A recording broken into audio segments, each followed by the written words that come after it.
One of the things folks are watching already today is power situations and things we're hearing across the state. Absolutely. So we turn to Mary Laurent with Slemco, who joins us on the line. Mary, thanks for taking a few minutes with us today.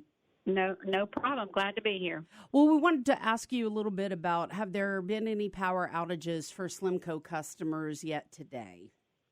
Yes. At the current time, we have about 1,200 people out of power, and all of our crews are out and working, and they will be out and working unless the winds get above about 35 or 40 miles an hour. So they will be out working to restore power. Now, that doesn't mean as the winds get higher, people may go out again, but we will be working throughout the storm unless the winds get too high. And that's what we were really wondering about. Like, what is the process? What happens leading up to a day like today, and then what does happen today?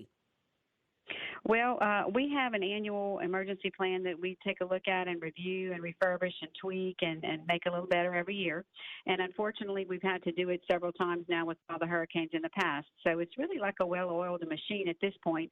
And we pulled the trigger earlier in the week. And so we have been getting in contractor crews, getting in more materials, and making sure that none of our employees were allowed to take vacation and everyone is on call and working. So we have everybody out there, and they're getting those outages restored as quickly as possible, which is what we need to do. And some places will stay on when it comes back on, and some places, if the wind gets bad, it may go out again. But we're going to keep working, like I said, until the winds get to where we can't get the trucks out there and it's not safe for the men to work. One of the big things Rob and I were wondering about is this kind of, do you ever turn anything off preventatively? Because there's a bunch. You know how bad information travels fast. Off preventatively. If you go out, it's because something happened at your location. Either there's a branch or a tree or something happened at that area, or the lightning struck or whatever. Whether it's high water or just as a preventive measure, because winds are high, we are not turning off any areas at all, proactively or preventatively. Now, do people, like when this situation happens, they just call your line, your office? Do they go online to report it? How does that work typically? What would you want them to do? They can do that two ways. And let me just address this head on. We have 109,000 customers in 8 parishes. So no matter how many phone lines we had, nobody is going to always be able to get through with 109,000 customers because nobody has that many phone lines. So you can either call our phone line at 1-888-275-3626, or they can log into their Smart Hub account. And if they cannot, that's our billing portal. And if they cannot get through, all they need to do is keep trying. We are asking that nobody try to report their outage on our Facebook page because that's not linked to our outage system. So what they'll need to do is either go through Smart Hub or to call us. Now, we will be posting updates from time to time on Facebook, but if it gets really hairy, we're not going to be able to answer every single Facebook post. So they need to follow the regular chain of notification. The other thing I think that's important too is in what you said, which is such great information. Hello? Oh yeah, go ahead. Yes, I'm sorry. I'm sorry. Yeah, the other information too is that with the high winds, you're also not going to put your crew in danger, up on these trucks when the winds are at their highest, and so. I think it's always good to manage expectations that in the height of this, which right now we're getting, the rain continues and wind continues to increase. By this afternoon, we're going to be experiencing those tropical storm force winds. You guys are not sending crews out in that weather while they are unsafe. So the expectations need to be a little bit realistic. Absolutely. The primary concern for us is the safety and well-being of our crews in the field. And so the minute the superintendents and the foremen feel that it is dangerous for those men to be up there, they're going to pull them down and they're going to come back in. And as soon as it's safe for them to go back out, they're going to go back out. That is our primary focus, is to make sure that we get everybody back on and back to normal safely. So, it's been a long time since we've had a storm. And what's going to happen, I suspect, because there's a lot of trees that haven't been knocked down in the last several years, is that as the ground gets saturated, I highly suspect that when the winds get, higher than they are now, but not even very high, because the ground is so soft. Some of those trees are going to topple over, and that's going to fall on power lines, which is going to be a mess because the wire and the trees have to be detangled. That takes time. And when that happens, poles tend to snap, so they have to be changed out. And the more things that a pole has on them, like if it's a three-phase line versus a single-phase line, one wire versus 3 or 4, it's going to take longer. So people do need to be realistic with their expectations. If they have medical equipment, if they have oxygen, if they have CPAP machines, if they have whatever it is that's electrically powered, if they see that they've lost power, they may need to relocate in advance of the storm to where it's safe, because we cannot guarantee how long it'll be before we get them back. Let me ask you about the additional help. Like, for those who are listening to this and wondering, well, how many people end up responding, you'll have crews that will go out. And do other electricity crews come in to this area too?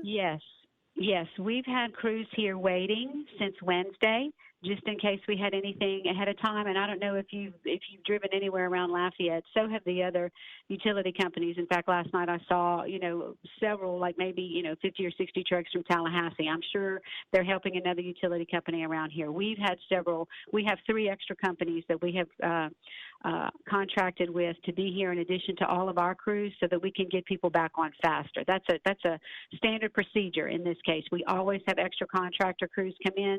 Sometimes we have other co-ops come in. Just like when we go to help people out of state, like after Hurricane Michael last year, when we sent crews east, that same thing happens to us here. And so they locate here, they have their equipment here, we feed them here, and they have hotel rooms here, and they work here with our people. And that makes restoration go faster. But again, depending on what happens, and this is not going to be as bad as like a Lily or a Rita or something like that, but it still could take time if those trees come down, because it's just been so long since we've had a bad storm and those trees come down. Yeah, that's exactly what I was just thinking based on what you had said prior, that it's been so long since we've had to deal with this in more of an extended fashion, if you will, capacity. So, Correct. Yes, we're going to have to deal with that. That'll be kind of the reality of our situation.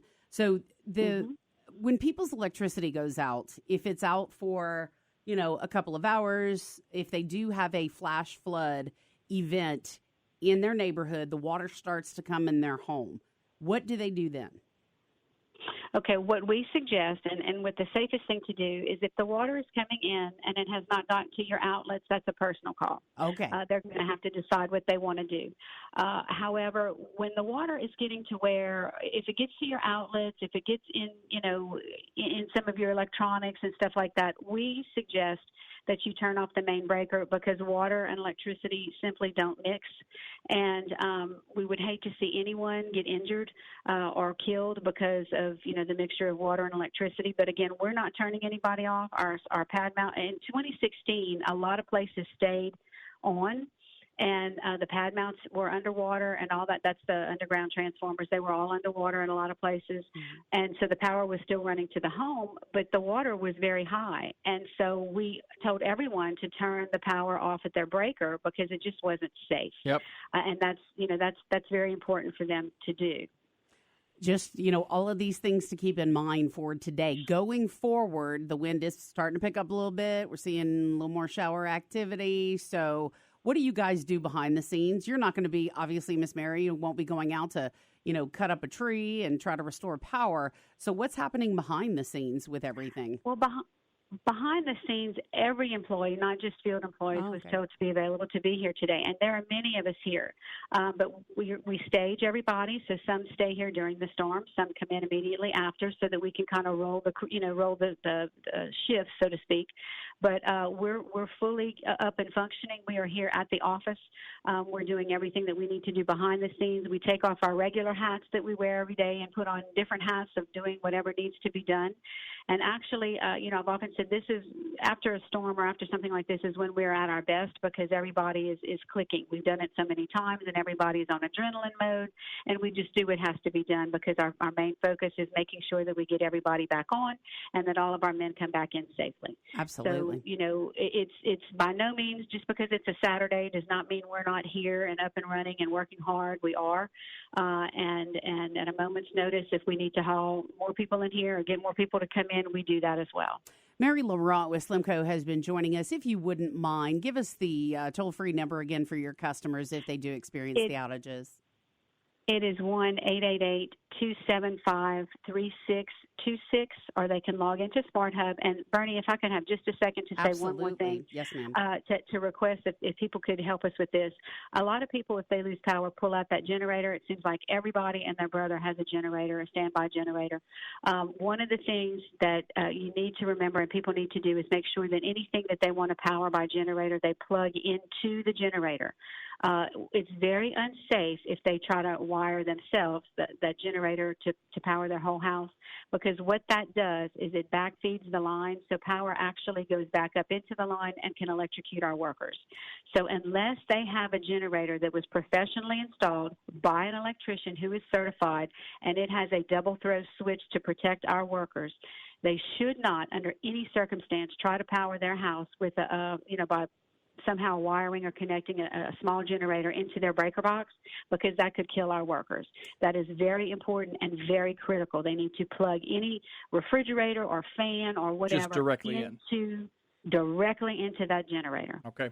Miss Mary, thank you so much for your time this morning. And, of course, all of this is on our website. We'll check in with you again a little bit later on today, ma'am. Be glad to do it. Thank you. Thank you, ma'am. All right. So, so many valid points there. Obviously, you just don't think about that. Yeah, and you don't, because you're like, okay, well, great, I have a generator, and somebody may get the bright idea, oh, I'm going to put this together, and I'm going to wire this into the box, my box on my house. Mm-hmm. Don't do that.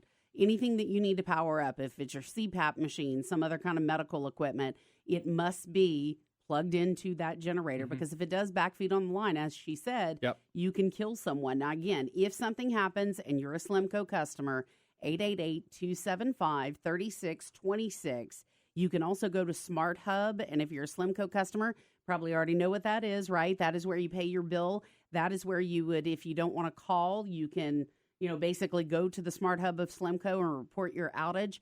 As Miss Mary Laurent was saying, obviously, you can't have as many phone lines as you would want to have, right, in any kind of situation like this. So be patient and continue to call until you have reported your particular outage.